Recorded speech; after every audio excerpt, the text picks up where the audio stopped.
그리고 첫 번째 시황 코너에서는 저희 미래에셋증권의 강구현 선임 매니저 나와 있습니다.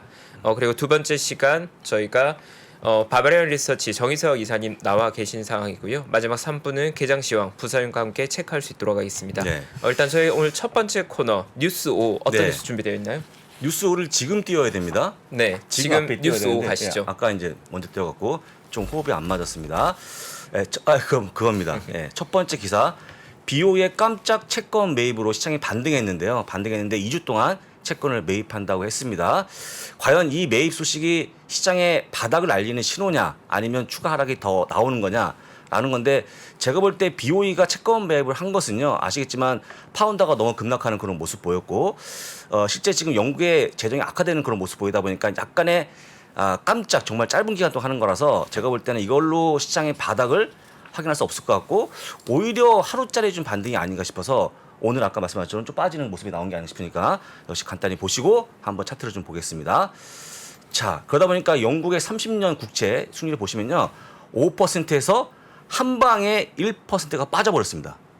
그래서 어제는 조금 더 채권값이 올라가는 그런 모습 보였고 채권 수익이 빠지는 그런 모습 보였다는 거 말씀드리고요.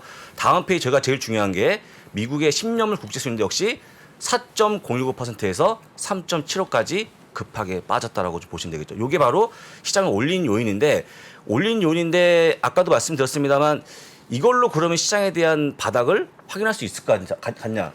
어떻게 바닥 안 되겠죠? 아직까지 저희가 보기에는 사실 아직은 바닥을 논하기 네. 좀 조심스러운 부분이 있는 것 같고요. 다만 이제 시장의 금리를 보고 시장의 조정의 강도를 보고 있는 입장에서는 시장의 금리들은 어느 정도 선반영된 부분이 있기 때문에 뭐 금리로만 봤을 땐 사실 시장의 리스크 요인은 상당히 반영이 됐다. 다만 그럼에도 불구하고 바닥이다 이렇게 얘기는 좀 조심스러운. 그렇습니다. 왜냐면 일단 뭐 금리가 끝난 것도 아니고 인생이 끝난 것도 아니고 인플레이션이 끝난 것도 아니기 때문에 아직까지는 좀 조심스럽다고 보시면 될 것 같고요.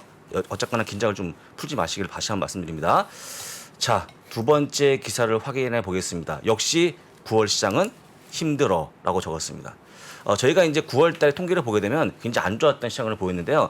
혹시 지금까지의 흐름을 맞추시면 제가 오늘 선물 드리겠습니다. 선물. S&P 500 현재 9월에 수익률을 정확히 적으시면 맞추신 분한테는 저기 미주미의 T를 드릴 거니까요. 지금부터 답 올려주시면 좋을 것 같습니다. S&P 500 9월의 퍼포먼스입니다. 제가 할 동안 한번 잘 보시면 좋을 것 같습니다. 네, 답변 주시면 제가 1분은 잠깐 멈춰야 되기 때문에 네. 어쨌거나 9월달 장이 어려워지고 있는데 3대 지수가 전부 다 마이너스 수익률을 보여주고 있고요. 힌트인데 그다음에 이 수익 자체가 반 이상 더 빠져 있는 그런 모습이라는 거 미리 드리고 한번 올려주신 댓글을 볼 건데 답이 올라오지 않습니다. 네, 전혀 올라오지 않고 있습니다. 전혀 올라오지 감이 없는 거죠. 바로 확인을 해 보겠습니다. 왜냐면 지난번에 제가 이틀 전에 문제를 드리고 답을 맞춘 분한테 저희가 T를 또 드리게 돼 있거든요. T를 드리는 거니까 올라오는데요. 마이너스 8%, 10% 쭉 올라오고 있는데 아직까지 정답이 없기 때문에 10초 후에 공개해 보겠습니다. 10% 언더입니다. 미칩니다. 맞추지 못하면요. 제가 커피를 받겠습니다. 제 핸드폰. 아직은 정답 안 나왔습니다. 네, 보겠습니다. 자, 정답을 확인해 보겠습니다.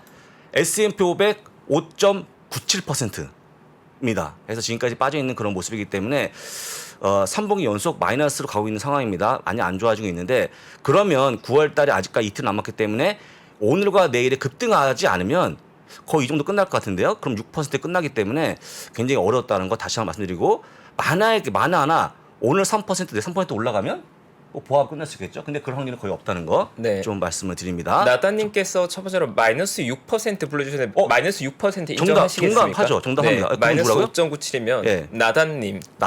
네. 이틀 전에 말씀드린 것처럼 나다님은요 야미자 카페 가셔갖고 대리 김영선 그 운영자한테 쪽지를 보내시면 T를 보내드립니다. 좀 이따 보여드릴 거고요. 이 T가 5만 원 상당의 판매하는 T니까 포상이 큰데요. 그렇죠. 제가 이제 매번 말씀드렸습니다만 10,000명 될 때까지 계속 풀겠습니다. 같이 한번 잘 보시면 좋을 것 같습니다. 세 번째 기사인데요. 천하의 비자 카드가 11일 연속 하락한 다에 반등하는 그런 모습 보였는데 혹시 찰퍼건님 카드 못 쓰십니까? 저 비자 카드 사용하고 있습니다. 저도 방금 비자 카드 쓰고 왔는데 이 천하의 비자 카드가 보시는 것처럼 11일 빠지고 12일 만에 반등하는 그런 모습 보였거든요. 어마어마한 하락을 보였다는 거 말씀드리고 이 카드 업체 주가가 빠진 이유는 뭐냐? 경기 침체인데 경기 침체되면은 뭐 카드 안 쓰실 겁니까? 근데 그만큼 우리가 커졌다고 좀 보시면 좋을 것 같고 해서 대표적으로 많이 빠진 종목으로 분류가 되고 있는데 세어보시면 아시겠지만 이렇게 11일 연속 빠진 게 거의 없기 때문에 비자 카드가 기록을 세웠다는 거 좀 보여드리고 어제 좀 반등하는 그런 모습 보였는데 글쎄요 오늘 시장 분위기 보게 되면 다시 한번 빠질 걸로 보이니까 잘 지켜보시면 좋을 것 같습니다. 네 번째 기사입니다. 버핏이 다시 한번 옥시덴탈 주식을 추가 매수하는 그런 모습 보였는데요. 이 옥시덴탈 페트롤리움의 상황이 굉장히 이어지는 그런 모습입니다. 같이 보시면 좋은데 버크셔 하사웨이가 옥시덴탈 페트롤리움 주식을요 599만 추가 매수했고 이게 이번 주 월화수에 매수한 걸로 좀 보입니다. 하다 보니까 전체 매수한 수량이 1억 9천만여 되고 있고요. 약 20.9%를 보유하고 있다고 좀 보시면 좋을 것 같습니다. 해서 이제 이렇게 얘기하면 또 많은 분들이 그러면 지금 에너지 관련 걸 사야 되느냐 물어보시는데 유가가 빠지는 과정에서 어떻게 좀 매수가 가능할까? 저는 약간 위험해 보이는데 일단은 포트폴리오가 에너지가 없으면 가져갈 만한데 혹시 없는 분들이 추가 매수하는 건 좀 무섭지 않습니까? 네, 네. 조금 부담되는. 예, 부담되죠. 부분이죠. 유가는 빠지는 상황이니까. 네. 그래서 일단 버크셔 같은 이 정도의 어떤 포트폴리오 구성하거나 이 정도의 자금력이 아니면 상당히 부담스러운 부분이니까 여러분들은 간단히 기사만 확인하시면 좋을 것 같습니다. 버핏이었습니다. 예.